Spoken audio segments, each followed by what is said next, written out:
Good evening. Good evening. Welcome to Tisha Talks Wellness. I'm Tisha. Welcome to Friday Night Live. I really hate being late, but this is my first time streaming live, so please bear with me.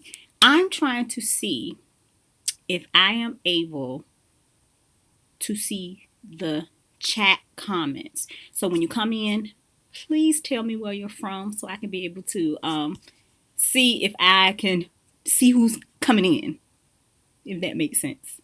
So welcome to Friday Night Live. On Fridays, we go live at 7 p.m. This is our form of turning up. We'll be reviewing research on mental health and mental wellness topics. If you're new here, this channel is about mental health and mental wellness topics, personal growth, and a lot about emotional regulation. I really love learning about emotions. I'm Tisha again. I'm a mental health counselor. I've been working in the field for about 15 years. I originally started this YouTube page in 2011. It was about something totally different. Took a long break, came back, and everything was different.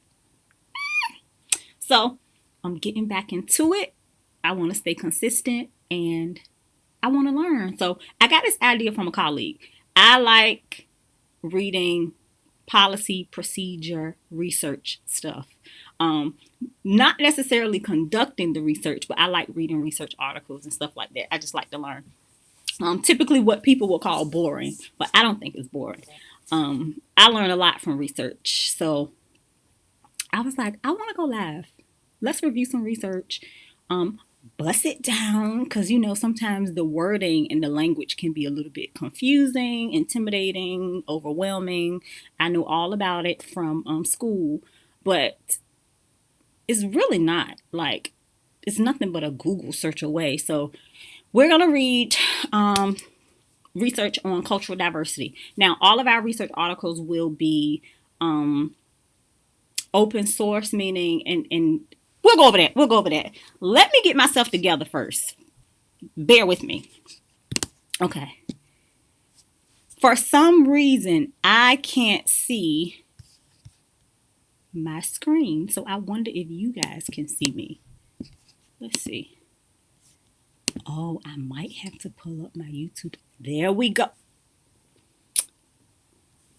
Auntie got it. Yep. I consider myself an auntie child.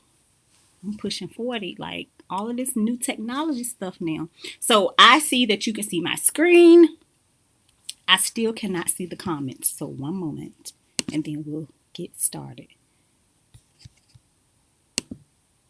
Okay, so I think I can see the comments and reactions. So let's go ahead and get started. Again, as you come in, please let me know where you are joining us from, the state. What is your interest with what is your interest in mental health and mental wellness? Because someone else was like, what would be the point of people, being interested in research? And it's not always about you particularly. It could be a family member, it could be a relative, it could be you're interested in a career in mental health. You could just like to learn. I literally read research on things that I don't think pertains directly to my life, but it's just always great to learn something. So let's get started.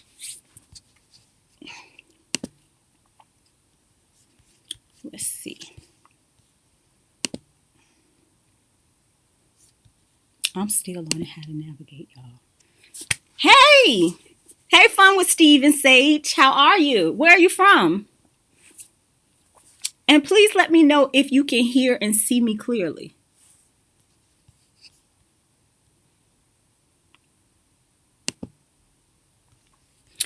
Okay, so this is tonight's research article.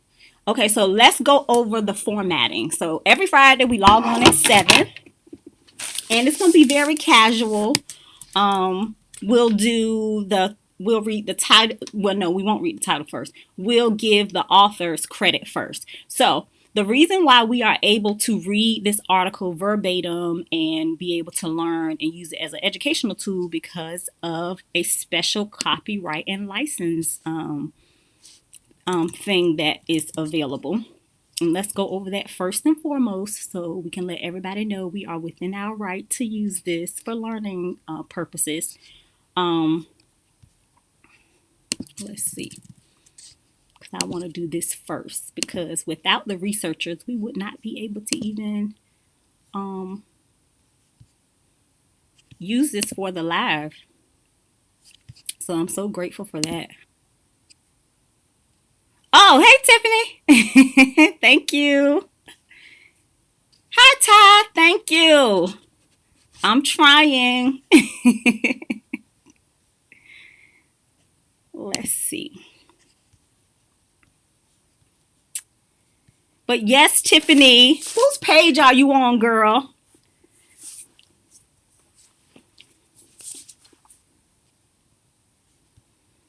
Let's see.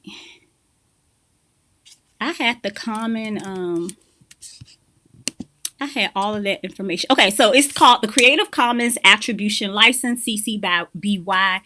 We are able to use this article in distribution or reproduction and on other forms as permitted any way we want to, because so what happens is when people complete research articles, when they submit it to journals, they can get this particular license because they want the information to be disseminated. They want us to use it. So thank you so much to the authors for A, conducting the research, B, for publishing it, and C, for putting it under the Creative Commons Attributions license so we can be able to learn from it.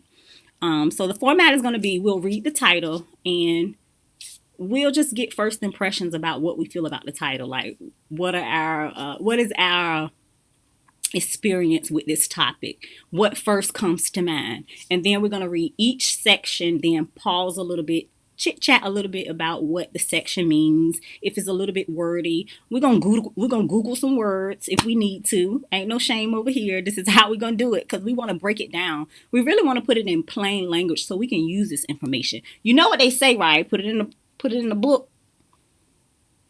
So we won't know. So ain't. We're going to read this research, bust it down, put it in plain language, figure out how it can apply to our life or somebody else's life, or how we can use the knowledge. You would be surprised at what research, how research can help us in everyday life. Okay, you started it for the girls. Oh, you're good. You're good. It's super easy, but now that I know it's you. And I love their names, Stevie and Sage. Cool names. Very cool artistic names. Okay, so we'll read the title. Then we'll go through each section. And at the end, we'll have more of a longer discussion as people trickle in. We'll say hi briefly, but we want to kind of keep it moving so we won't drag it out. But I really want to get to the discussion part at the end so we can kind of compare and contrast, like, what are your thoughts? Do you agree? Do you disagree? And really, this is just analyzing. We're just analyzing the information. It's not a right or wrong answer. It's not, it's not one of those things where we are critiquing. We are reading and then trying to figure out what stands out to us, if that makes sense. So if there's ever an article you want to submit or a topic you want me to research so I can get an article that's under the Creative Commons license, you can shoot me an email or you can just put it in the comment section. Let's get started. So tonight's article, again, is titled Cultural Diversity in Mental Health, Considerations for Policy and Practice. What comes to mind to you when you hear that title? You don't have to be a practicing mental health professional to get something from this article either. Because when I picked it out, I said I'm going to purposely not read it. But I also think it would be good for people who either receives mental health treatment or has a family or friend who receives mental health treatment, or if you understand the process of trying to find a therapist or a psychiatrist, psychologist, all of that. It might give you some insight as to why sometimes it can be difficult to access mental health care. So I was like, this is good. It's right. It's perfect. It's Black History Month. This channel is all about mental health and mental wellness, and hopefully we can get something from it. I got a I got an idea. We're going to get something from it. It might change your perspective on mental health care, especially here in the United States. So again, the author information, the James Cook University Social Work Department. The research was reviewed by Brenda McGirving from the University of the Netherlands, and the person who actually posted this article in Frontiers in Public Health in the National Library of Medicine, Narayan Gopalkrishnan. Hopefully we are pronouncing your name close. So Narayan G. We appreciate you guys for conducting this research, reviewing this research, posting it again. Thank you. Okay. Let me see what we got here.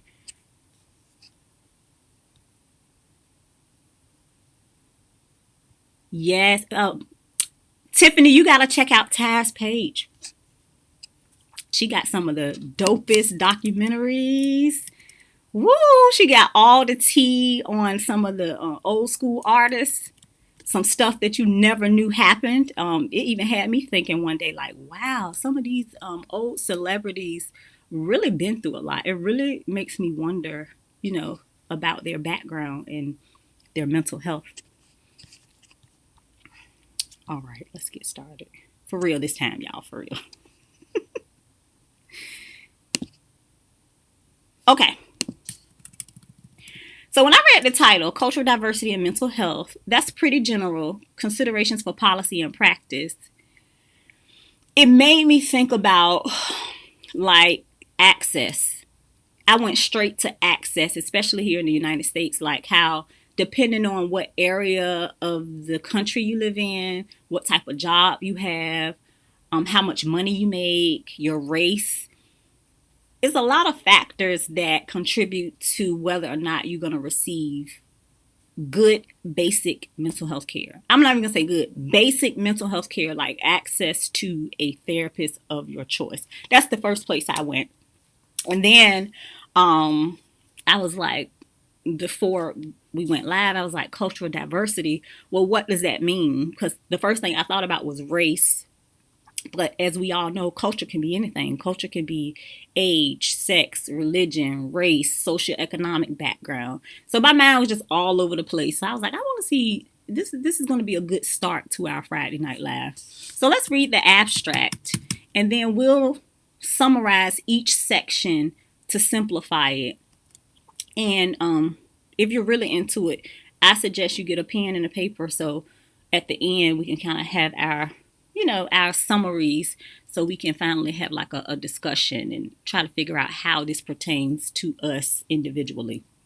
So the abstract says, the purpose of this paper is to explore some of the key considerations that lie at the intersection of cultural diversity and mental health. Mental health providers and professionals across the world have to work with clients that are often from cultures other than their own. The differences in cultures have a range of implications for mental health practice, ranging from the ways that people view health and illness to treatment-seeking patterns. The practice ranging from the ways that people view health and illness. Ooh, look at me, tripping already. The nature of the therapeutic relationship and issues of racism and discrimination. So they went right in. That's what I'm talking about. Say it. Because that's the first thing I thought about, race. This paper will excavate some of these considerations with a view to raising possible ways in which mental health systems and professionals can engage across cultures more equally and sustainably. You know what they mean. Okay, so we're getting into it. So basically, what could be a simple way we can kind of summarize the abstract? They're going to be talking about the differences culture make on how we seek mental health treatment and how we provide information about mental health. Now that's going to be key because culture is going to play a large factor in how someone even reaches out for help. So I think we're going to get a lot from here.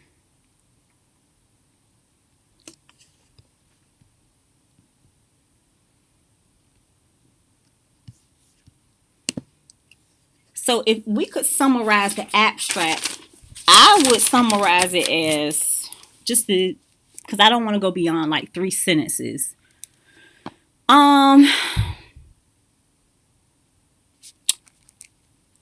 How culture affects how we get mental health care and how we report our symptoms. So if you're following along, you can put in the comments what your what would be your simplified way of stating what this paper is about, or what stood out to you. Racism and discrimination stood out for me, so I'm interested to see what happens. Okay, I'm gonna look at the comments real quick, then we'll go to the introduction.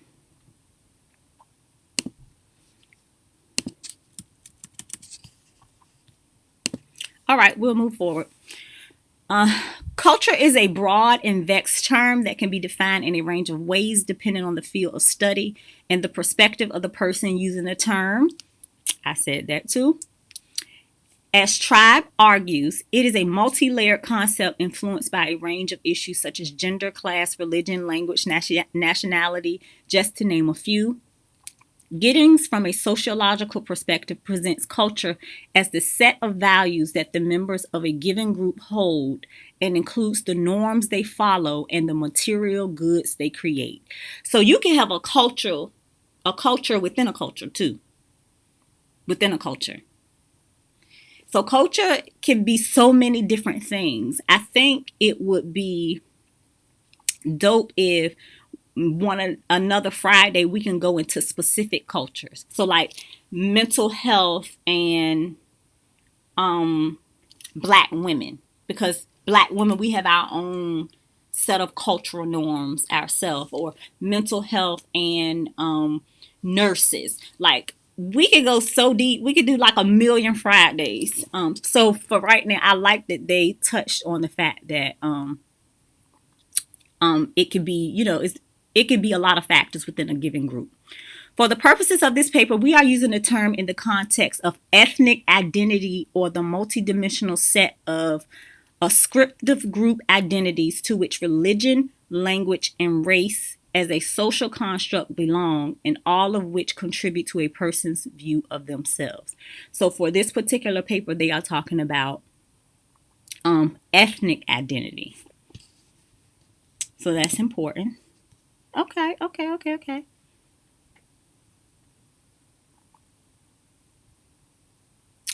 Yes, Ty, it is interesting. It's interesting to think that how we seek mental health care might be different. Yes, it is. Definitely, because think about stigma. Even just, I can speak directly for, being Black, particularly for a Black woman. We seek out mental health treatment in a totally different way because, one, we always want to be seen as strong. Or it might be reversed. We are seen as being able to take pain more, especially in medical settings. So we might be experiencing physical symptoms of mental health issues, but we won't get referrals as much as other cultures or other, races, and other people.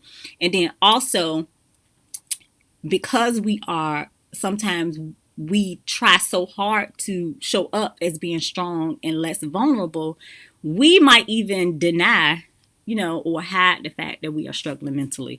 So yeah, which increases our rates of hospitalization and, just other problems. So it definitely does. It really makes you think about how many people are truly suffering in silence.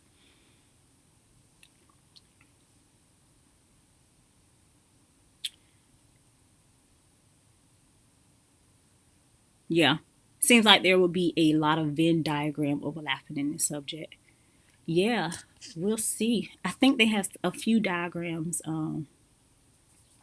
at the end. But yeah, now that I see they're going to be kind of general, because even saying just ethnic identity, that's still a large group. But let's see what they say.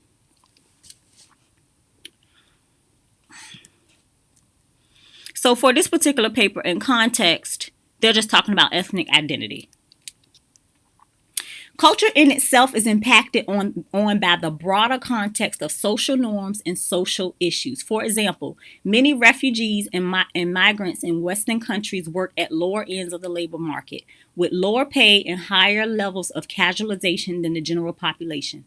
As such, they experience much higher levels of income inequality within these countries, inequalities that in turn impact adversely on their health and well-being. While acknowledging the key impacts of these larger social issues and recognizing the need for broad and collective responses to their impacts on cultural groups. Ooh, that was a lot, y'all. This paper will focus on the impacts that culture has on mental health so as to excavate the key considerations for policy and practice within the context. So they kind of are telling you it's a lot. They're basically saying we can go deeper, is a lot, but just for this particular paper, we're just going to talk about key considerations for policy and practice within the context of just ethical issues. Because if you notice, they was like, it could be social issues, social norms, and stuff like that. So yeah, it's going to be good. I think we might, I'm not going to make no promises, but we probably could go live a couple times a week, just for, Black History Month. Because this particular paper is focusing on one area, but if you really want to get into social norms, kind of picking back off what Ty said in the comments, Black women or Black people as a culture, we can dig a little bit deeper on our norms. What is that? What are our norms for mental health treatment and seeking treatment, and what do we say about having psychological issues?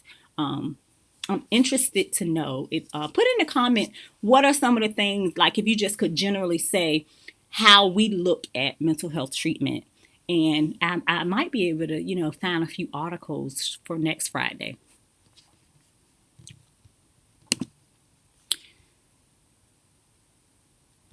Yes, I'm gonna put the link, Tiff. I'm gonna put the link. Bear with me. I am a live newbie. I'm shocked that I've even was able to do this, but I told myself I'm gonna do this tonight, and this is fun for me, y'all. I am definitely a research policy nerd. When I opened my private practice, I wrote every single policy myself. Like, I modeled my policy off the state policy manual. So I want to try to make it entertaining, but I also want to share this information because there's so much misinformation out there from TikTok and social media. While I love social media, sometimes I just see stuff and I'm like, they're just making stuff up. We got to get into what people are actually doing the work. They are researching and publishing it, and it could be intimidating. So I sure can send the article. As a matter of fact, when I publish this, I'm going to put the link in the description, and moving forward, as I get better and more organized, I'll have the link every time I post it and market the live. I'll have the link so you'll already be able to have it up. Does it look small, Tiff? Let me know if you can see the actual text because I can make it larger. Ty says, it seems like Black people in general, but women to a greater degree, are starting to normalize seeking mental help. Yes, we are. We have definitely came a long way. And just from my perspective as a clinician, I think the pandemic just blew the door wide open. I think this happened for many of us, but particularly Black women. We were already running low, just doing a lot, just trying to do everything, doing too much. And when the world stopped, and even myself, when they were like, because that year my son was supposed to go to kindergarten, and when I got the email from the health department about, just things we could do as, mental health providers, I just didn't connect it because I didn't want to connect it. I panicked. I was like, wait, what do you mean the kid? What do you mean the kids are not going to school? So I can see why we were kind of like forced to kind of address a lot of issues. Yeah. I am just so interested to see what the research is going to be like 10 years from now. We were like 3 years post. 10 years from now, it's going to be so interesting. There's going to be so many revelations. I would say that, because just living through it is one thing, but now the aftermath of it is something else. The school system, teacher burnout, nurse burnout, mental health professional burnout. But I digress. But yes, we have gotten much better, Ty. We have, and hopefully we continue to grow as a culture and be more open about our struggles. All right. Much of the theory and practice of mental health, including psychiatry and mainstream psychology, have emerged from Western cultural traditions and Western understandings of the human condition. Notions of Cartesian dualism of body and mind, positivism, and reductionism have been central to the development of mainstream mental health systems as they have widely implemented today.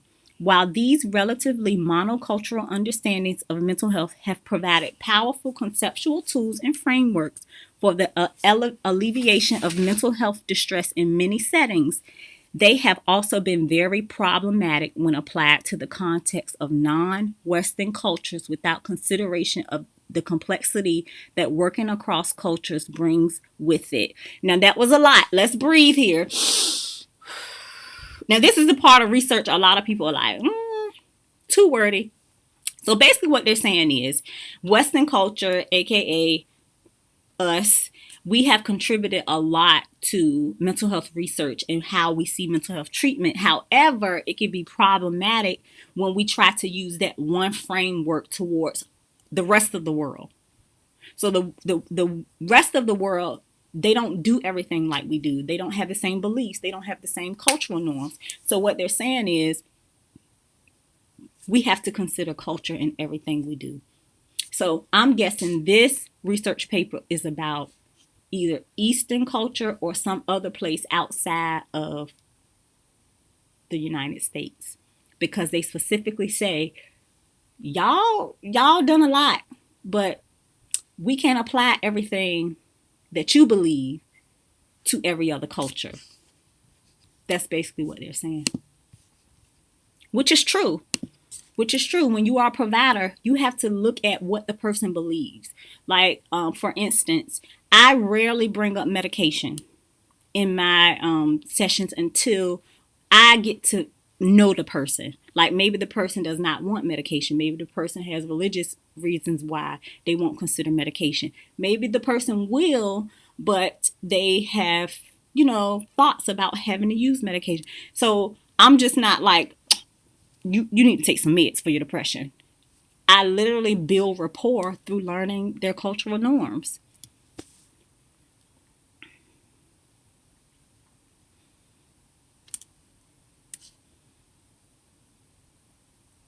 Okay, I'm going to make it larger, Tiffany. Let me know if you can see it more. 1, 2. Let me know if that's better. As a matter of fact, let me see. I think I can see it myself. You should be able to see it a little bit better. Especially if you're on your phone. Just let me know. I can make it as large as you want. All right. So this particular paper is considering non-Western cultures and the complexity that working across culture brings. Definitely. All right. From issues of overrepresentation of particular cultural groups in mental health facilities to research that excludes cultural groups and includes others, there are a number of areas that the intersection of mental health and culture that need to be considered by the mental health professional if they wish to effectively engage with all of the people that they work with. Okay. So here is where you can kind of see how this research will apply to anyone.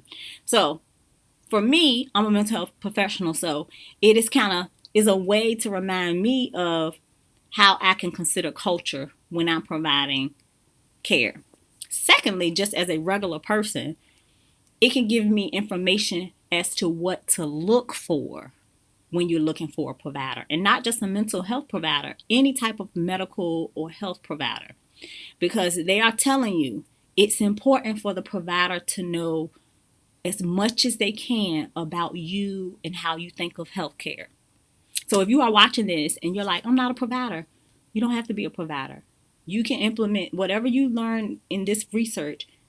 You can take your own individual perspective and just think about how you're treated, like your PCP, your mental health provider. Do they consider your culture? Do they get to know you? Now, I know it's limited time, but there should be some type of multicultural interaction, whether it be asking you about, your likes, dislikes, your thoughts on the medication, your thoughts on your symptoms, any concerns. All of that is building rapport by way of learning about the person's cultural norms. So really something to think about. All right. I keep having to go down. All right, Tiff, I'm glad it looks better for you. All right, let's keep it moving. My mouth is getting dry already. One moment. Okay, let's go down here. Cultural diversity across the world has significant impacts on the many aspects of mental health, ranging from the ways in which health and illnesses are perceived, health-seeking behavior, attitudes of the consumer, as well as the practitioners and mental health systems. As Hernandez suggests, culture influences what gets defined as the problem. Ooh, ain't that a word? Let me run that back. Look. Culture influences what gets defined as a problem. I'm going to highlight that. How the problem is understood and which solutions to the problem are acceptable. That's a bar right there, y'all. Because that is absolutely true. Think about drug use and substance use. Depending on the culture and depending on what's acceptable or who's the minority or the majority, it kind of shapes the way they look at substance abuse and use. And substance abuse and use is it's mental health. I have never worked with someone who had a substance abuse issue who did not have a mental health issue. It is a mental health issue. The substance use is just an unhealthy way of coping. They are coping with a mental health issue. So let's just get that out the way. But think about, depending on the person's cultural identity or what group they belong to, how we see their substance use. Interesting. So Hernandez is absolutely right.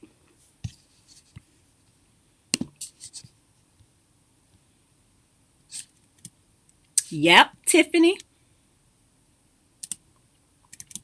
Even spanking. Yep, how we, depending on the culture and what's acceptable, is going to be seen, they're going to define what is seen as abusive or maladaptive. Okay. Many of these considerations in cultural diversity and mental health will be explored in the rest of the paper. An exploration of importance in that while it may point to areas that need to be strengthened, it will also point to opportunities that exist where new forms of engagement could be explored and the needs of people of diverse cultures could be met more effectively and sustainably. So what they're saying is this paper is going to go, in a certain direction, but it's also going to open the doors for us to conduct research ourselves or encourage other people to do research. Now, for those of you who are not well versed on academia, usually people in doctoral programs or who have advanced degrees, like a doctoral degree, they conduct research as a part of their academics or working towards getting the advanced degree. Some master's level clinicians do too, or master's levels researchers do too. But for the most part, people with a doctoral degree or they're working towards a doctoral degree conduct the research, or post graduation too. But they pretty much always tell you what other ways we can expand on the research. So what they're saying is we're going to talk about this, but we're going to leave the door open for you to address other types of cultures, other ways that we can improve diversity and multicultural topics when it comes to mental health. All right. Key considerations. So I'll read this section and then I'll read the comments so we can kind of get through it. Hechanova and Waldel suggest that there are 5 key components of diverse cultures that have implications for mental health professionals. Okay, let me get my notebook so I can make sure I'm documenting these 5 components.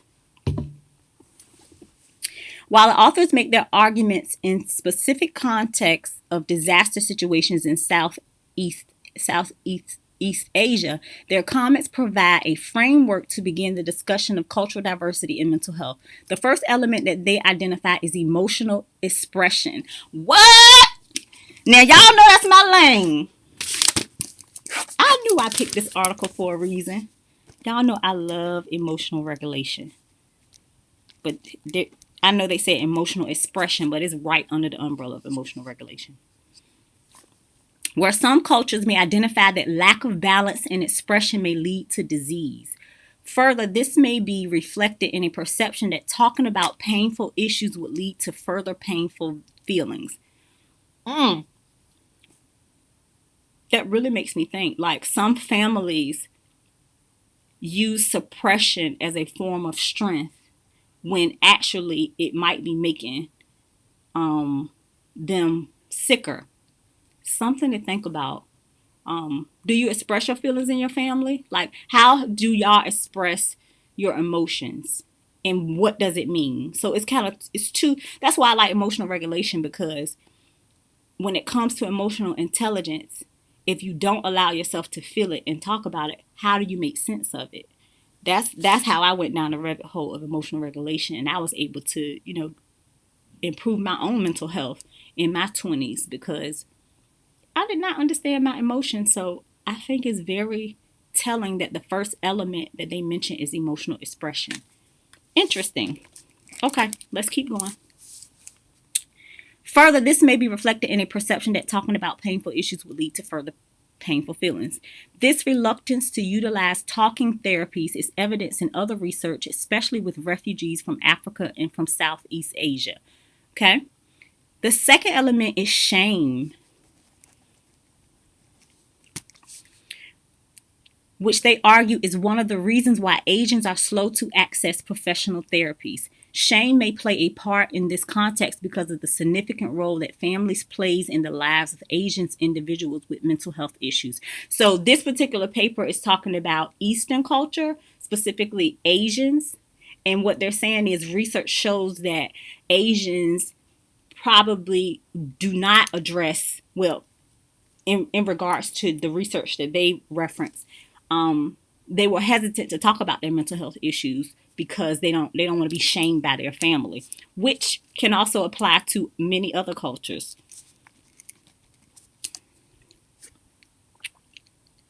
Shame may play a key part in this context because of the significant role that family plays in the lives of Asian individuals with mental health issues. The third element they discuss is power distance. Okay? Or the large differences in power that may exist in Asian countries between therapists, and which may have implications in terms of autonomy or lack thereof in a therapeutic relationship.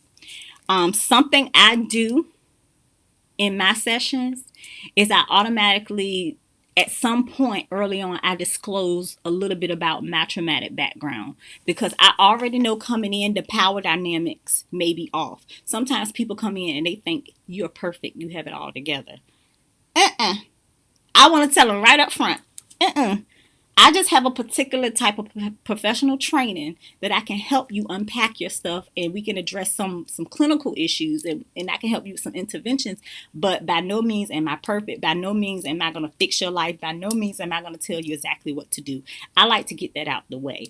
And not to say that evens it out perfectly, but it kind of one, gets my nervousness out the way, because I don't want you thinking, I got all that power. But I also want the client to know that you're doing this. I'm in it with you.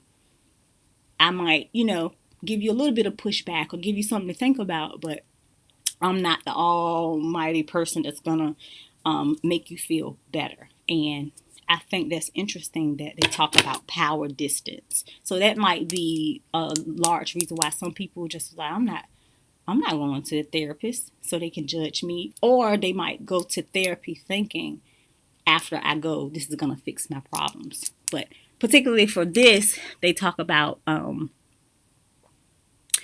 Asians seeing therapists as having more power. Okay? Fourth, they discuss the nature of collectivism and its impact as a supportive factor to resilience and coping. Okay?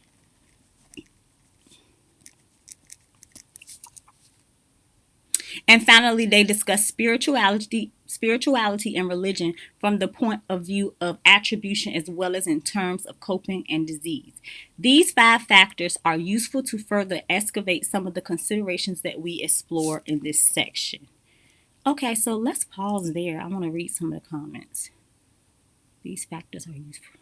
Spirituality. Okay. Okay, so the 5 elements in regards to cultures that affect how they seek mental health treatment are emotional expression, so how they express how they feel, shame, power distance, how they see therapy or how they see practitioners that are going to help them, collectivism, what group they're a part of, like family, support, and religion and spirituality. All right, let's look at some of the comments. I want to make sure I stay up on the comments, y'all.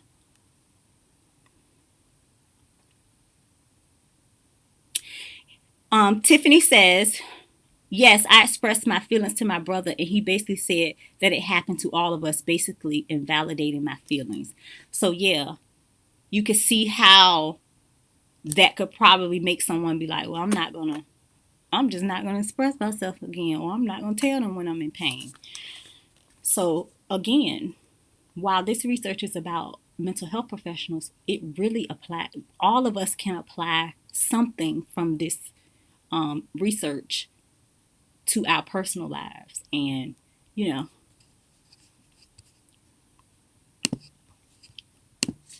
all right. There is an extensive body of research literature that emphasizes the fact that health and illness are perceived differently across cultures. Cultural meanings of health and illness have real consequences in terms of whether people are motivated to seek treatment, how they cope with their symptoms, how supportive their families and communities are, where they seek help, the pathways they take to get services, and how well they fare in treatment. To begin with, perceptions of etiology of disease can be very different across cultures. Hellman presents us with a framework of views of illness, casualty that may be at the individual level or situated in the natural world or in the social world, and argues that each cultural group views these differently. Some cultures may ascribe the onset of disease to possession by spirits, the evil eye, black magic, or breaking of taboos, which then places the rectification of the problem within the purview of traditional healers, elders, or other significant people in the community. Religion and spirituality play a key part in these perceptions by juxtaposing hardship with a higher order good, and the solutions are accordingly sought within the purview of these systems. Examples of these would be the healing temples in India or other religious pilgrimage sites across the world that are visited every day by thousands of people experiencing mental health issues. So let's pause right there. Basically, they're saying the meaning of mental health or mental health diagnosis or mental illness is going to be seen differently across culture.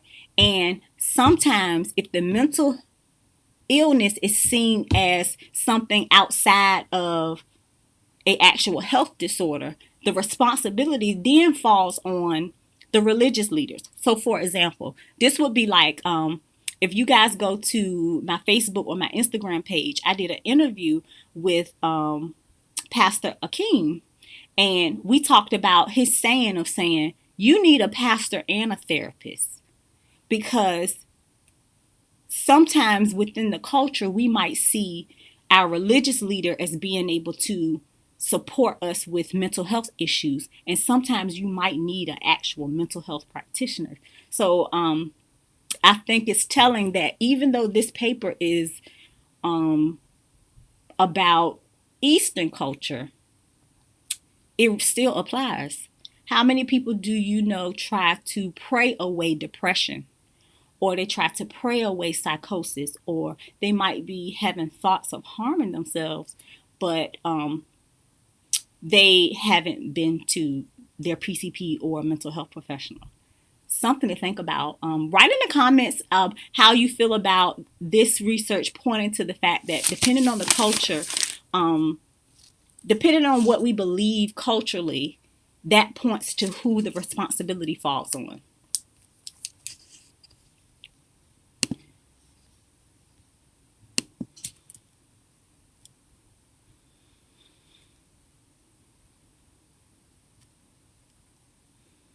Hi, Brandy.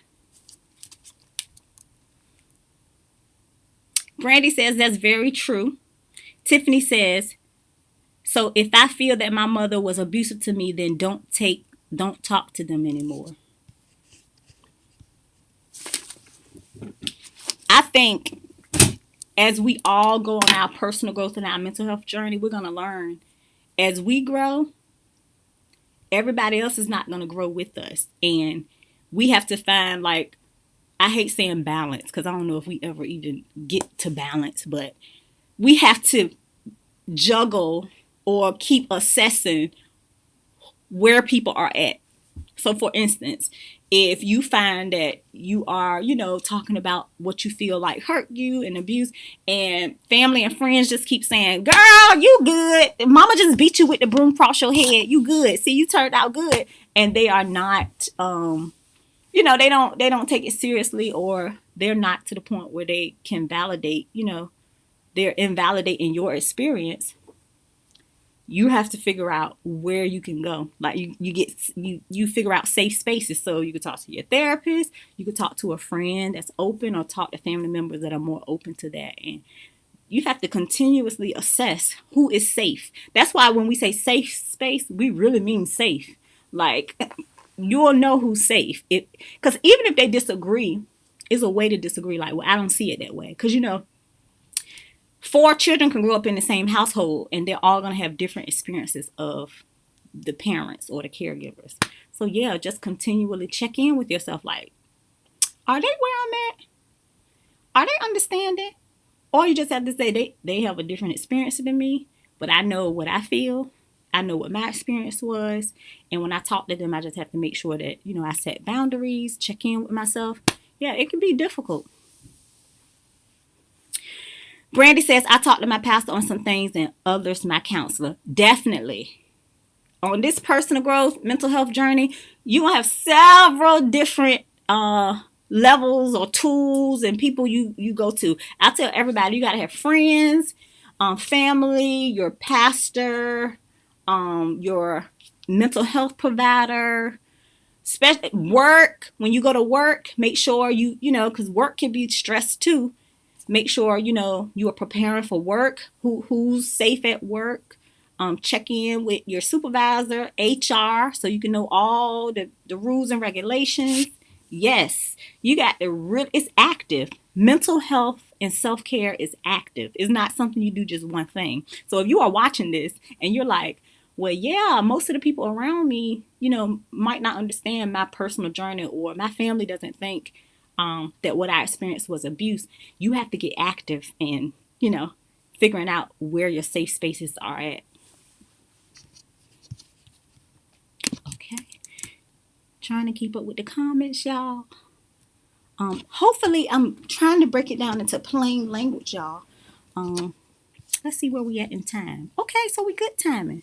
Good timing, just at an hour. Okay, let's keep going, y'all. Diverse views in terms of etiology, meaning where the mental health issue developed, are also central to the large traditional health systems in countries like India and China. For example, the disease factors in traditional Chinese medicine are often ascribed to a lack of balance between pathogenic factors of yin and yang. In Ayurveda, I hope I'm pronouncing that right, the major traditional healing system in India, mental health may be perceived to be a product of karma or one's actions, vayu or air, and swabhava or one's nature. An important factor in both these healing systems is that demarcation between body and mind is not emphasized, and the patient is treated as a whole and in the context of his or her external environment.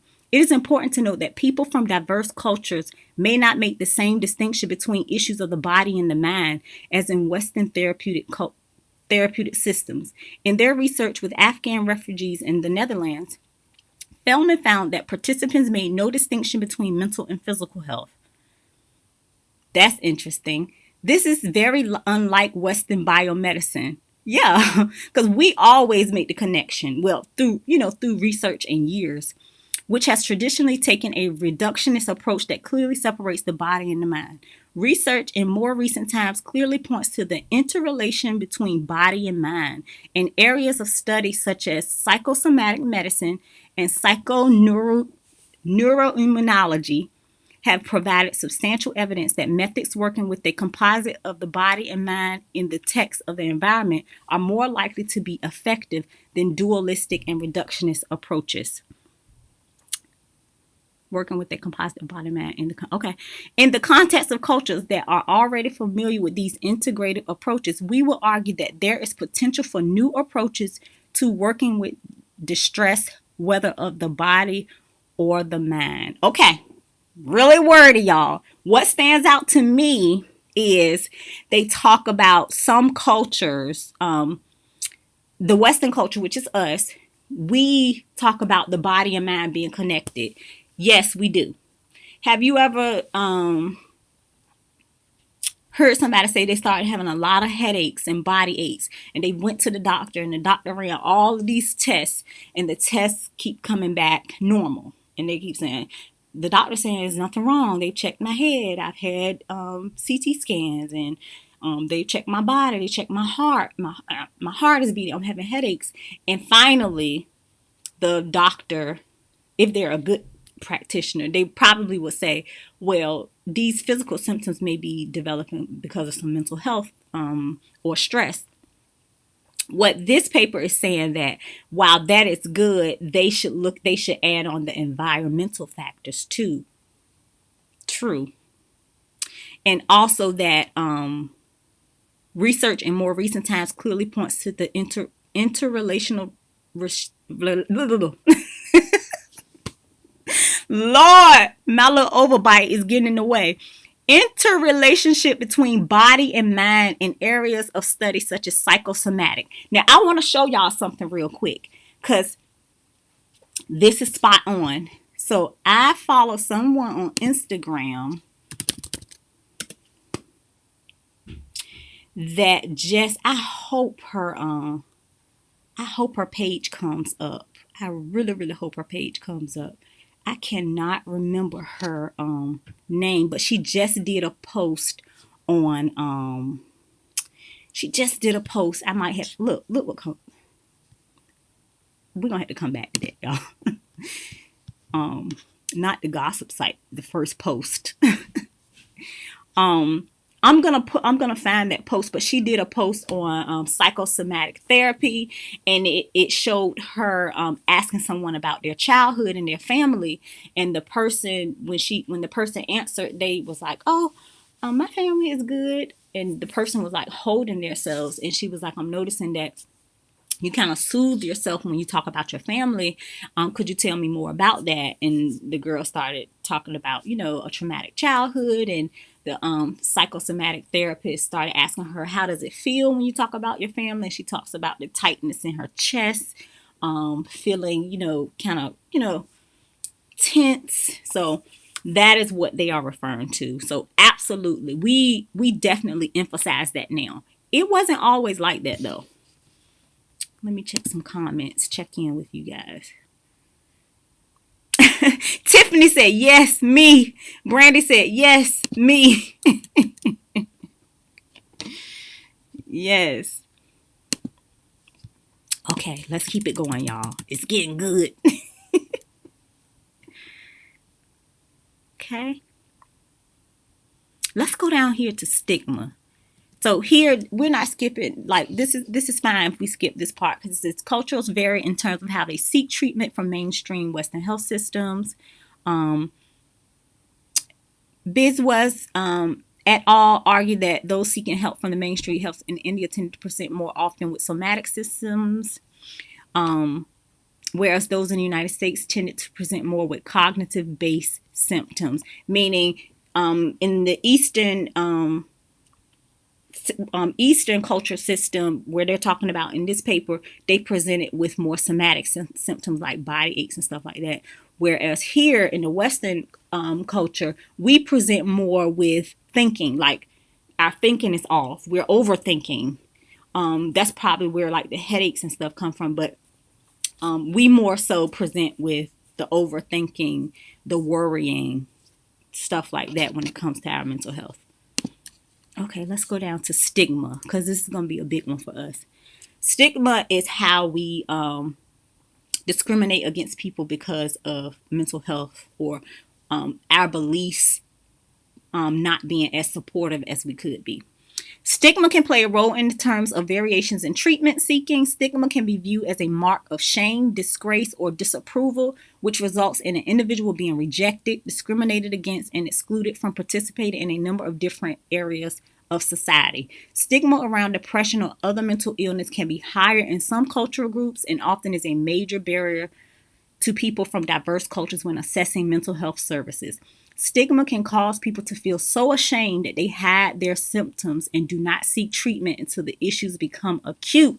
Listen, we're going to have a whole nother live on stigma. How some people will hear voices or see things and they will not tell anyone until they go into full psychosis and they have to be hospitalized because they don't want people to label them as crazy or they don't want their job to find out. All of this is caused by stigma because of how we talk about people who have certain disorders. I could go on and on, but I'm not even going to hold y'all tonight. But I'm going to put a mark because I might have to do a full video on that. And then also like pull up the research on the difference between stigma of, let's say, depression and bipolar disorder versus schizophrenia. Now, don't even let me get on bipolar disorder. I think just from my perspective, a lot of times we joke a lot about bipolar disorder. So people who actually have a diagnosis may feel like disregarded or they feel like people play around with the word a lot. And then with schizophrenia, I think we deem that as a serious mental illness or mental health. I don't like the word disorder either. Diagnosis. But let me put that down so I can make sure. So as you can see, we could go down the rabbit hole with a lot of this.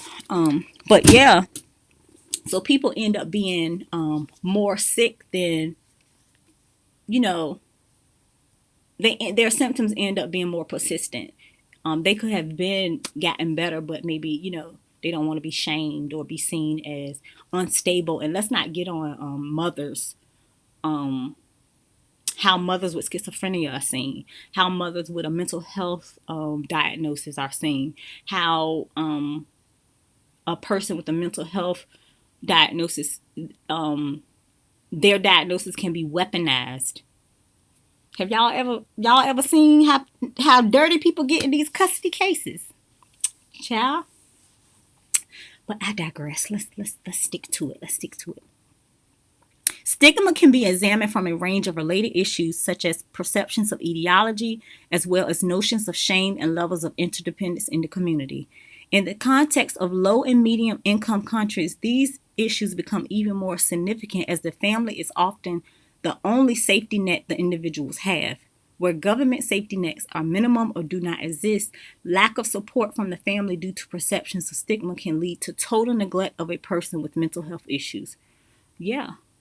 And that's why they hide it.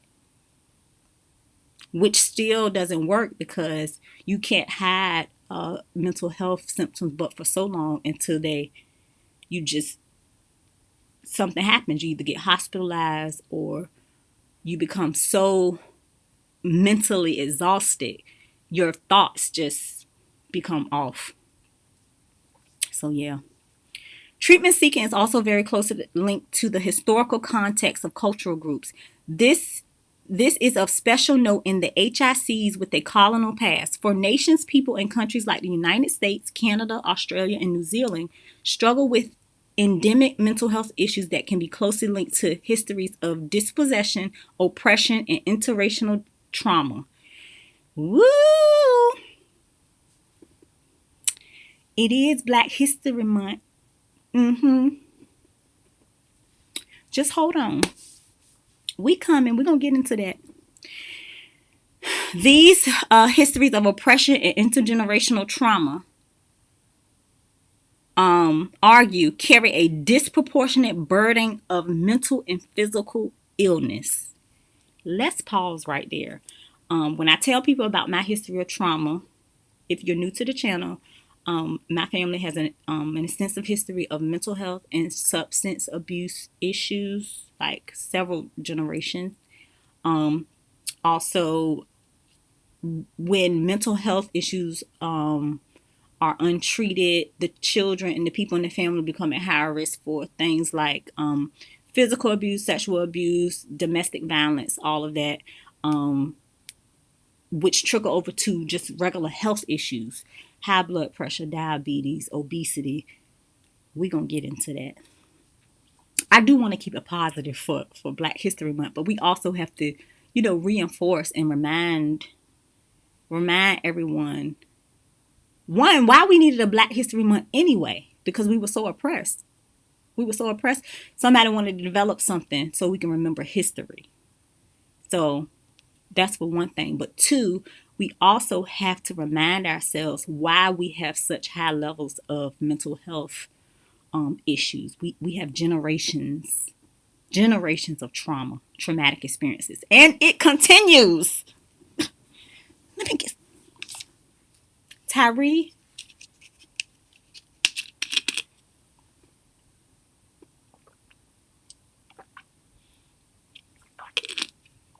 By the way, I still have not seen the video. I will not watch the video. I don't need the video to know what happened. And just the fact that the officers were Black just lays on another layer of trauma. Put a pin in that. We could talk about that too. We could talk about groupthink. Y'all let me know. Y'all let me know what type of research topics you're really interested in. We can bust down that too. We can bust down that research too, because we could go deep about groupthink, self-hate, police culture. Hold on, cause I done got comfortable. It don't even seem like I'm talking to myself now. Hold on. Let me read y'all comments. Okay. Am I good? Am I live still? Okay, we good. I just wanted to make sure I wasn't missing any comments. I want to make sure I keep up with talking with y'all. Okay. Brandy says, I didn't watch it either just to hear his mother explain how he looked. Tiffany says, yep. Yes. As soon as they say it was a videotape, and then somebody, like, I think a screenshot of him like being down, I knew I wasn't going to watch it, because all day at work I support people with unpacking trauma, and I was like, just for myself, like, I'm not gonna watch it. Like, for a person who may not see that every day, they may be all right, but I'm not gonna. I know what happened. I listen. I see. I hear. So I was like, I'm not gonna watch it. And then when they said he called out for his mom, I instantly thought about George Floyd. I was like, because y'all know how I am about my Black husband and my Black sons, y'all. When things happen like that, we instantly connect. Like, we think about our dads and our sons and our husbands and our boyfriends and our coworkers. It's just, it's just a lot. The re-traumatization via social media and the secondary trauma um, through social media is real. So y'all really be careful. Like, when you are subjecting yourself, if it feels like it's too much, pass on it. Give yourself a break. Tiffany says, it's therapists who act the same way. I had a therapist tell me to call the police on my son and shame my son for a decision he made on his sexual preference. Oh, I'm so sorry that happened, Tiffany. Yeah, I can see how that, trigger you. Yeah, and again, that's why as mental health professionals, we have to constantly check ourselves. Because it could be easy to say call the police, but as a black person, a black woman with a black son, what's the first thing we think? I'm not calling.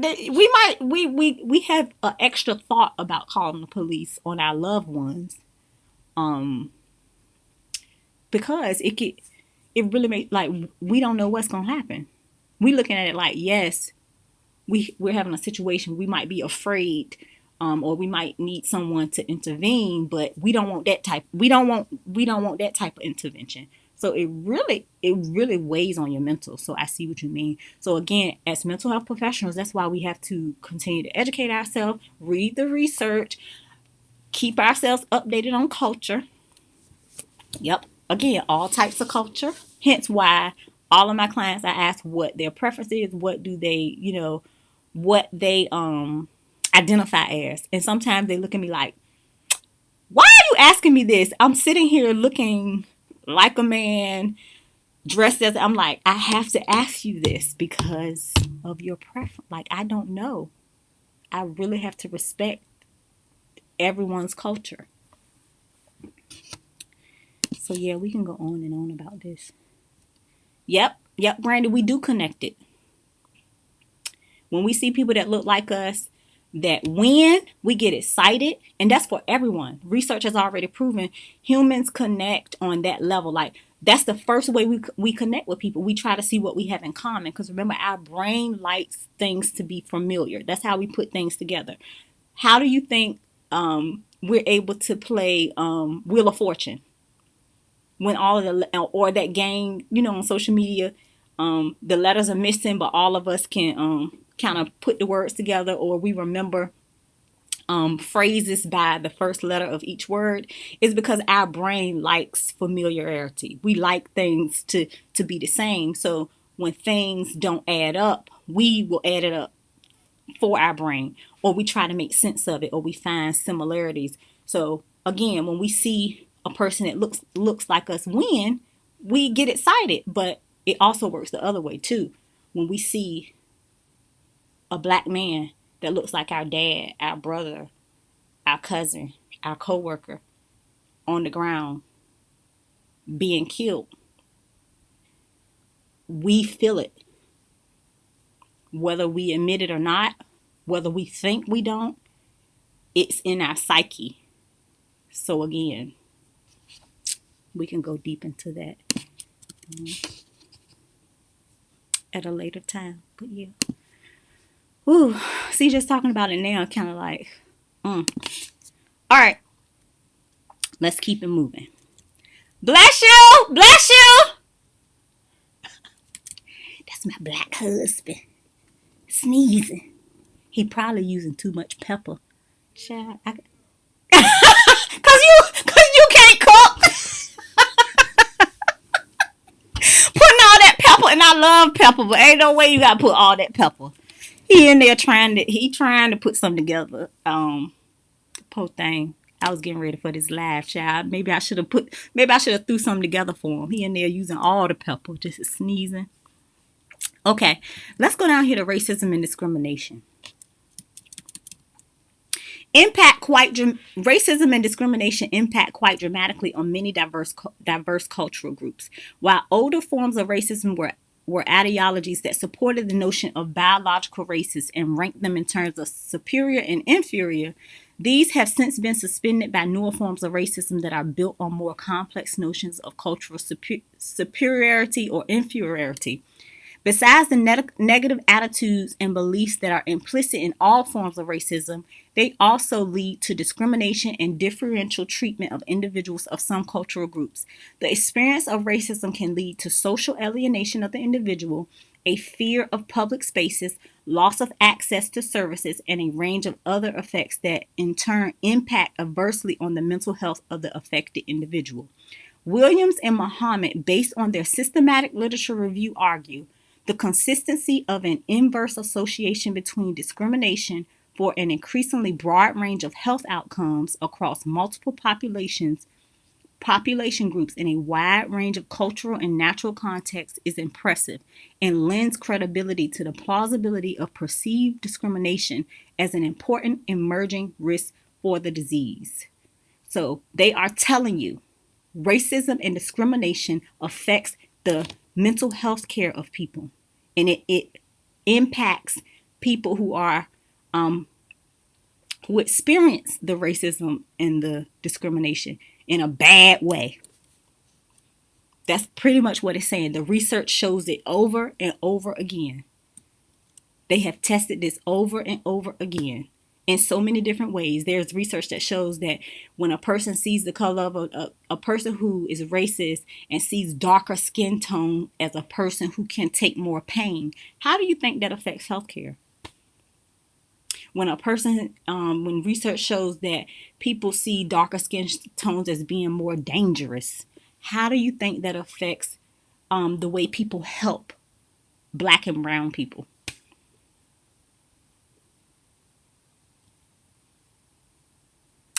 Not in a good way.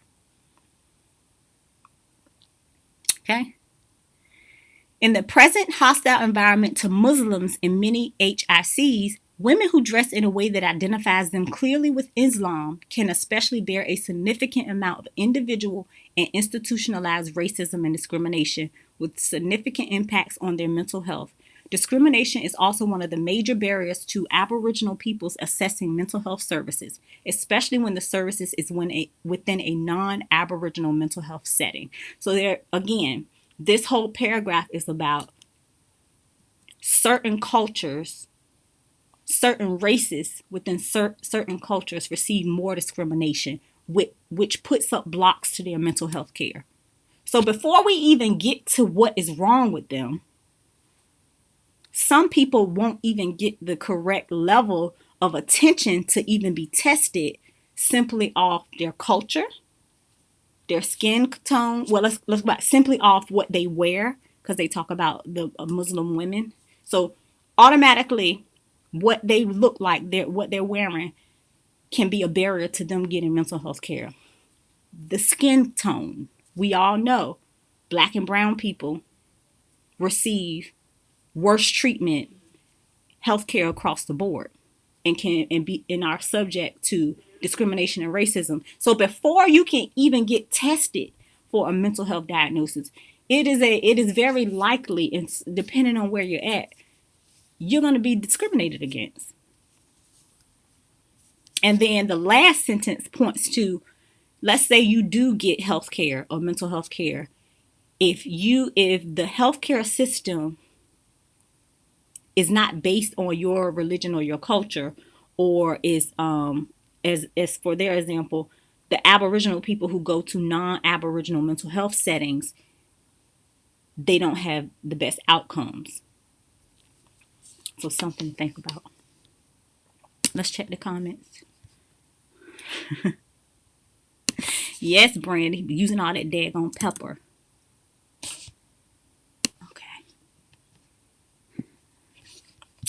Okay, let's get the ball rolling so we can have a brief discussion, then we can get on with our Friday night. Okay. Coping and resilience are the other areas of consideration in the context of cultural diversity and mental health. Coping styles refer to the ways in which people cope with both everyday as well as more extreme stresses in their lives, including mental health related stresses. The U.S. Surgeon General posits that a better understanding of the ways diverse cultural groups cope with diversity has implications for the promotion of mental health, the prevention of mental illness, and the nature and severity of mental health problems. So let's read that again. Sometimes I read, but I gotta run it back so it can settle, in my spirit. The U.S. Surgeon General posits that a better understanding of the ways diverse cultural groups cope, so how they deal with adversity, has implications for the promotion of mental health, the prevention of mental illness, and the nature and severity of mental health problems. So basically, he's saying what we've been saying the whole time about this paper. It's worth learning about a person's cultural background. And we can learn a lot about how people have access to mental health care, how they express their symptoms, and some of the barriers that might be in the way of people receiving help. Different cultures may place stressful events differently as normative or something that most people in that culture will experience, such as coming of age rituals. Tiffany, I think you talked about this in regards to spanking. Another example would be like first breakups or fights. Depending on the culture, it might be seen as, oh yeah, that's what happens, or bullying. Some cultures look at a child being bullied or getting into fist fights as like a coming of age thing. When actuality, I know every situation is different. It really should be looked at, because what if the child, it's really a traumatic event? Like today, like these days with social media. Now, I think Brandy and I are a little bit older than you, Tiffany, but if you're watching this, millennials, we were at the cusp of the social media age. So we remember a time before social media, but we also remember when MySpace was developed and Facebook started growing. But we don't know the experience of cyberbullying like Gen X. So when children today say, they're being bullied, they could be being bullied in school, in person, online, through text. That is going to be very different than someone you just see a few hours at school. So think about getting into one fight at school before social media. Yes, people talk about it for a day or two, and then everybody going about their business. Fast forward to now, a person can bully you, record it, send it all the way across the world, send it again, there's no erasing it, send it through text, print pictures of it, or whatever, send pictures. It's just so pervasive. It really takes on a different meaning. And again, that could be something else we touch on. Teen mental health, children's mental health, and cultural, like how each culture sees the health of the children. Okay. And finally, they may assess stressors differently, such as in terms of breaking of taboos or other cultural norms. This diversity in terms of dealing with stressors can be both a protective factor and a risk factor. Hanchinova and Walde suggest that in collectivist cultures, healing is a product of interdependence, and that the health of the group is at least as important to the individual as his or her own health. So again, the way we cope and the way we bounce back from mental health issues depends a lot on culturally how we define a mental health issue, how we define abuse, how we are willing to do something different away from the group, and how we see ourselves in the group. So a collectivist culture, they're going to see themselves as part of the group. So they're going to rally around the person that's having mental health struggles, because they see the person as an extension of themselves.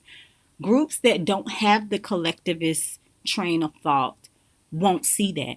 They might see that person as being different. Oh, that person, she hearing voices, not us.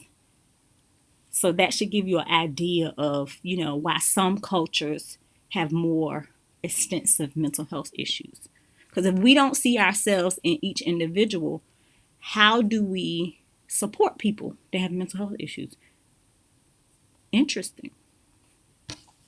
Good question. Good question. Let's look at. Brandy says, yes, it's a lot of platforms these days for kids. Yeah.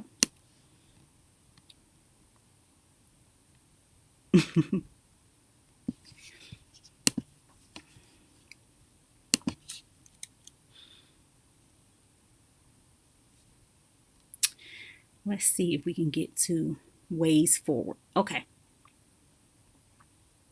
Ways forward. Mainstream mental health systems are increasingly acknowledging the intersection of cultural diversity. As an example, the provision of the cultural formulation interview in the DSM-5 is a positive step, especially as it seeks to explore cultural identity, conceptualization of illness, psychosocial stressors, vulnerability, and resilience, as well as the cultural features of the relationship between the clinician and the patient. Yes, I have that. I have the new DSM-5. I have 2 copies, as a matter of fact. And they do include cultural factors. So, for example, if you ask a Black woman who is a part of traditionally the Black culture about stress, they may say, oh, I'm not stressed. This just is what I have to do. So you have to ask them questions in a different way. Like, how are you sleeping? Are you having headaches? How are you eating? When do you eat more? When do you eat less? Because they're going to tell a story of being stressed, but they may not consider it stress until they start having physical symptoms or until they start, decompensating mentally. So I'm glad they added that part, because culture is going to play a big factor in how someone expresses mental health symptoms. However, this is just one tool in the larger picture and cannot mean anything without more radical changes in systems and practices. Much of the literature in the field points to the need for holistic health services that incorporate the total context in which health and illnesses are experienced. Some suggestions involve the integration of mental health services with primary health care as a way of getting past some of the stigma and discrimination issues. Yes! That is the first step. They should incorporate something. It's called integrated care.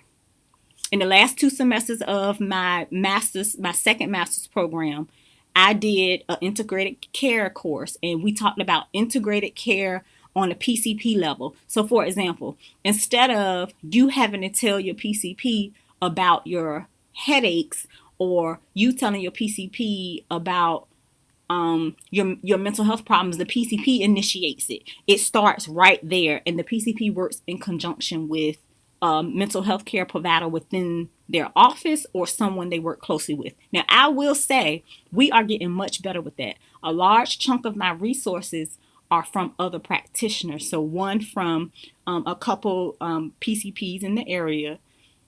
And then I also work with a medication management provider, a psychiatric nurse practitioner. I also work with a bariatric nurse practitioner. So we doing it. We integrating. And that is the future of it. That is the only way we can consistently get better. Like, we can't be separate, because mental health is health. So they on to it. I forgot what year this was printed, but we are heading in that direction. Integrated care is the way. Even podiatrists. I've had referrals from podiatrists. See, so all of the practitioners should be working, together to notice symptoms or to ask questions, just so mental health can be consistently addressed. Okay. Some suggestions involve the integration of mental health services with primary health care as a way of getting past some of the stigma and discrimination. Yep, you can add extra questions on the intake form. So if you're at your dentist, your PCP office, your podiatrist, your neurologist, it should include something about mental health, something about thinking, something about stress. That way, it becomes normal. We normalize talking about our thoughts and our feelings and our mental health. Okay. Which is not to say that the same does not apply to the high-income countries like Australia, where effective mental health responses in many indigenous communities continue to be an unmet goal. More recent approaches such as the biopsychosocial and the recovery approaches in mental health or renewed calls for the medical pluralism also offer new opportunities to work with people in a more holistic way. So basically they're saying we need to move forward in looking at the whole person and whole health care. So we just don't break it up. We don't keep it separate. Like, okay, you go to your PCP, and if you don't go to a mental health practitioner, oh well, because it all connects. Okay. Let's see. Okay. So we'll do the last two paragraphs and then we'll go on to the conclusion. Let's check for comments.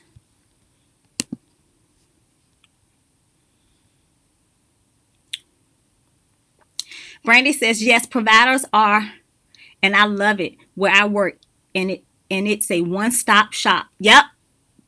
That is the wave of the future. One-stop shop. And if you don't have a mental health professional directly in the office, you can have a list, have your referrals, have your list ready. Brandy says, we have specialties under one roof. Yep. That is the wave of the future. So with me, because we're just, we only do mental health counseling. I have a list of PCPs. I have a list of people who do psychological testing. I have a list of medication management providers. I have a list of employment agencies. I'm a community-based provider by heart. I tell everyone, if you want to get into the mental health field, work in the community in some type of social work or case management setting first, because it'll give you an idea of how hard it is for people to get service. It's so many moving parts. So if you can get an idea of how to support a person, because remember, sometimes it's just a phone call away. Sometimes it's you connecting them. Maybe they're so overwhelmed, they don't know where to start. So I keep a list of Black providers, because the bulk of my caseload is Black people. They want Black professionals, so I keep them on deck. All of that makes a difference. It makes a big difference. So like if someone just happens to be getting mental health counseling and they talk about how, their anxiety has kept them from getting a physical, once we start to work on the anxiousness, I already got a list of PCP referrals locked and loaded, because we want to care for the whole person. I'm not going to say, I ain't no doctor, I ain't going to worry about the physical. No. Physical health is as important as mental health. Mental health is health. All of it is health. So that is definitely the wave of the future. Let's see. Yep, Tiffany. Yeah.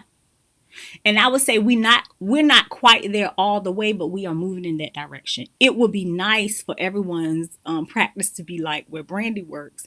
But, money, funding, hopefully in the future, every PCP will have a mental health professional right there in the office with them.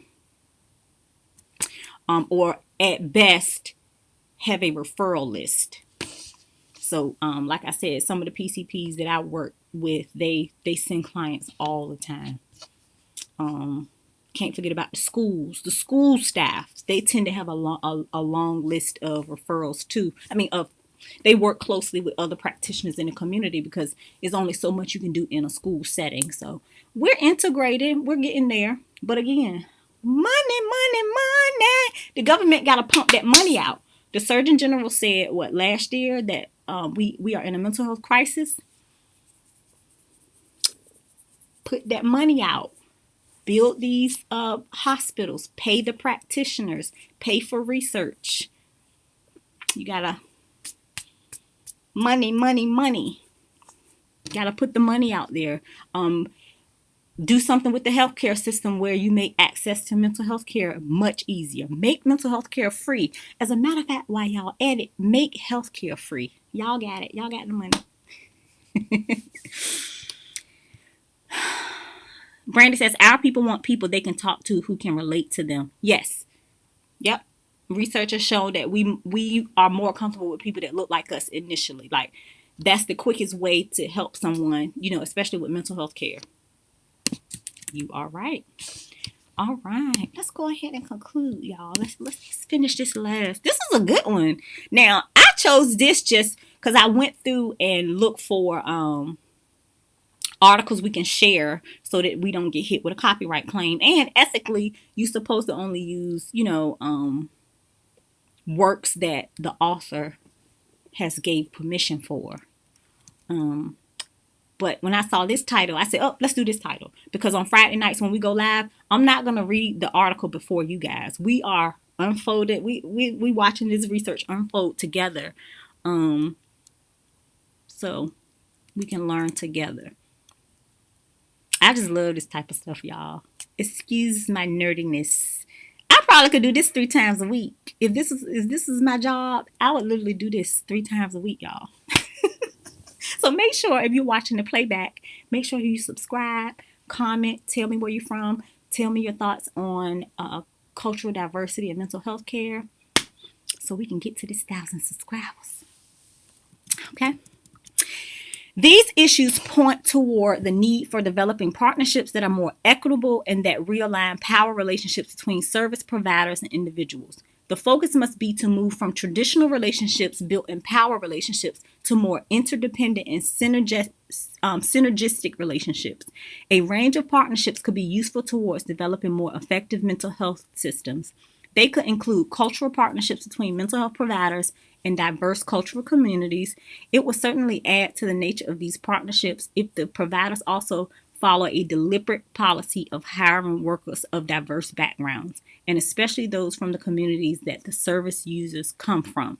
Yep. So we do need people. So like if you go into a community, instead of just expecting people to go to a doctor that they don't know, or provider they don't know, establish partnerships like indigenous people or native people. They need someone to connect. Because if you don't speak their language, you don't understand their culture, you don't understand their thoughts about mental health issues or mental health symptoms, it's just going to be the same old thing. And no one gets the treatment that they need, or have a actual person inside each organization responsible for learning about multiculturalism. Now, and by no means am I saying that we have to know about every single culture, but you have to be open to learning. So like a lot of the insurance companies that we are paneled with, they require us to do like a multicultural quiz. So that is their way of saying, listen, you have to understand how to question, how to have a curious eye. Like you have to know about the person's background. So we're getting there. Your intake paperwork, even educational level. It's so many components to culture that comes into play when people are seeking mental health treatment. A lot of times people just say, "Don't, never mind. This person ain't gonna understand me. This paperwork, this is too much paperwork. These words too big." It's just so many opportunities for people to just not get the mental health care. It's our responsibility to make it easier. And I mean, when I say us as a society, the professionals, people in your community, your friends, your family members, we all have to like actively make it easier. We'll get to that in the discussion. Okay, let's keep going. I'm running my mouth now. Partnerships could also be developed between health providers and traditional healers and or community elders where synergies could be built on. True. Finally, the relationship between the therapist and the client could be viewed as a cultural partnership, very much in line with the recovery approach, where the client would be an active participant in the process. Hence why I use person-centered care first and foremost. And then the second type of interventions I use is narrative therapy, where people tell their story. That's another way I'm able to learn about them. And then I also, use DBT, CBT, but first and foremost, person-centered. It's all about the person, their individual experience, and I try to approach it as I'm learning. All right, let's look at the comments before we conclude.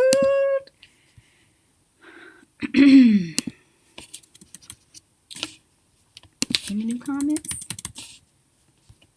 All right. Oh, no. Ready, ban a viewer. I don't want to ban nobody. All right. In conclusion, my contact drying up and everything, y'all. Y'all let me know in the comments if this size on your screen works. So if you're on your phone, let me know if you're able to see the article as we read along.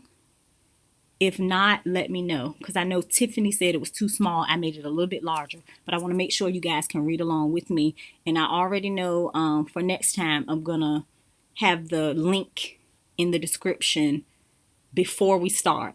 So I apologize, but it's definitely going to be in there by the time you, if you view the playback. If you view the playback. Okay, conclusion. In this article, some of the key considerations of working with diverse cultures in mental health have been explored, and the point made that there can be severe repercussions on individuals and communities if systems and processes are not in place to enable mental health providers to work effectively across cultures. Each of these considerations in turn provides opportunities for new ways of engaging across cultures that can empower all parties involved rather than disempower and marginalize some groups while empowering others. Rather than approach the considerations from a deficit approach, where each of these is a problem, they can provide new avenues for developing integrated and holistic approaches towards working with mental health. A few of these avenues have been discussed in the paper, and some of these are already beginning to make inroads into mainstream mental health services, such as emphasis on integrative services. Yep. Listen. Okay, I'm going to finish, y'all, because I want to tell y'all why I love reading research. Integrative services and the recovery approach. Others which have been delineated in greater detail in this paper, such as working with positive resources in the community and cultural partnerships, are those where very small one-off projects have been embarked on and where arguably there is much more opportunity for broad-based research and practice. Okay. First of all, again, thank you to the author. Let's go back up and mention the author to give credit for the work and for putting it on the public platform to be used for educational purposes. Narayan Gopal Krishnan, thank you so much for researching and writing this article. And thank you so much for making it a part of the Creative Commons attribution license, because that is how we learn, through dissemination of information. This was good, y'all. What if you had to summarize this in one or two sentences? What would you say you can do to contribute or impact mental health in your life? Something else to think about is how you can take this research, although this research was done from a perspective of Asian culture, but they did compare Eastern culture to Western culture, and they mentioned other cultures too. But what can we do to contribute? And the reason why I like reading research is because it's accurate. So this research was done in 2018, right? It's spot on, because we are moving towards a more integrated model. We still have some work to do, but we are moving towards collaborating more so that we address the whole person. Also, it's spot on with discrimination and racism still being a barrier to appropriate health care for people, particularly Black and brown people. Also, it's spot on about mental health professionals continuing to consider culture before anything else, because that's going to be the quickest way to effectively treat a person with a mental health issue, even down to what they tell you. Again, cultural their cultural factors are going to influence what they mention and what they choose not to say. So yes, this was good. I would say my brief takeaway is, I would say, get to know the person. Person before symptoms. Person before treatment. That's my summary, my brief summary. Because remember, we're reading this together. But we want to make sure that we're simplifying it so we can easily remember it. So again, I'll always put the link to the research in there so you can go back and read it yourself. You can use it as a teaching tool yourself. But this is how I used to study. Like when I would read research stuff, and my mind would be all over the place after reading and looking up words that I didn't know, I would say, how can I remember this? So I want to end these lives like that. Like, what is the takeaway? What is like the meat? What is the meat? What are you going to take away from it? And like I said, my takeaway is person before symptoms, person before treatment. Because if you focus on the person, there is no way you will bypass their culture. And you're more likely to be able to support somebody. And this is just not for mental health professionals. If you are watching this, you are part of this too.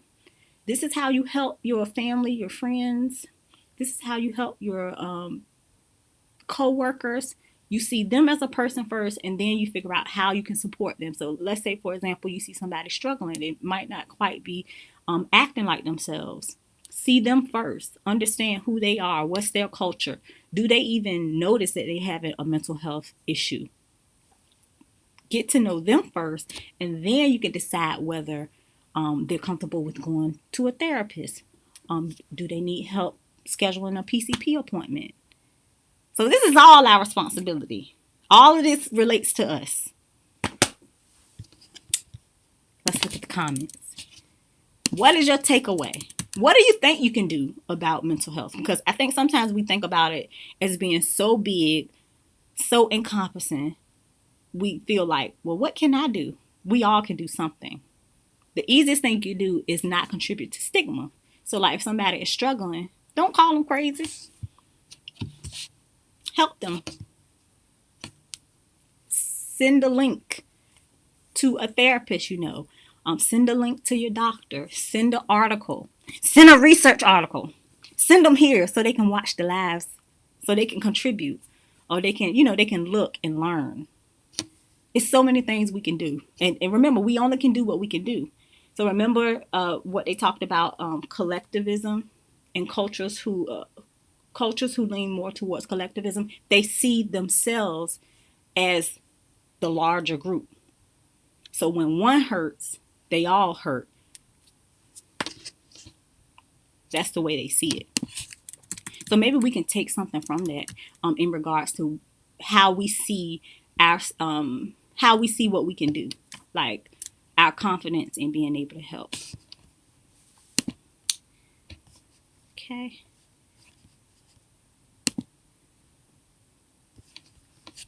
Am I still live, y'all?